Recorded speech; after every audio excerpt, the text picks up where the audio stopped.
बहुत आसान सा सवाल है ये, अगर क्वेश्चन कर लिए तो ऑलमोस्ट आपको डिवीजन में कुछ प्रॉब्लम नहीं आएगी।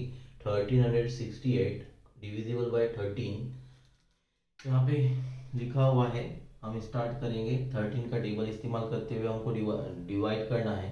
सबसे पहला नंबर देखेंगे कि 1 है, 1 ये स्मॉलर है, तो स्मॉलर होने की वजह से 13 0 0 सब्सट्रैक्ट कर देंगे। 1 माइनस 0 दैट इज 1।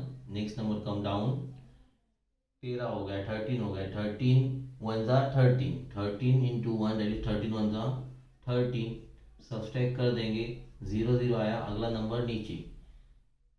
ये नंबर 6 13 से स्मॉलर है, स्मॉलर होने की वजह से फिर से क्या करेंगे, हम 0 लेंगे। 13 0 0 सब्सट्रैक्ट करेंगे, 6 माइनस 0 दैट इज 6, अगला नंबर नीचे। रूल के हिसाब से सब्सट्रैक्ट करने के बाद अगला नंबर नीचे। ओके, अभी यहाँ पे 68 है और 68 यहाँ पे टेबल में आता नहीं है 13 के, तो हम यहाँ पे 13 5 ज़ा 65 लेंगे। ये आप अपना नियरेस्ट नंबर रहेगा। 13 5 ज़ा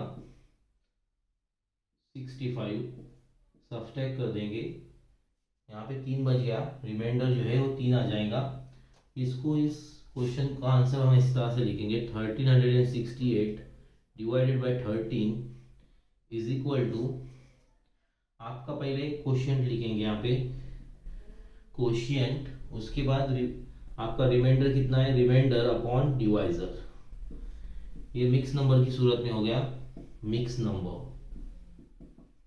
mixed number. Thank you so much.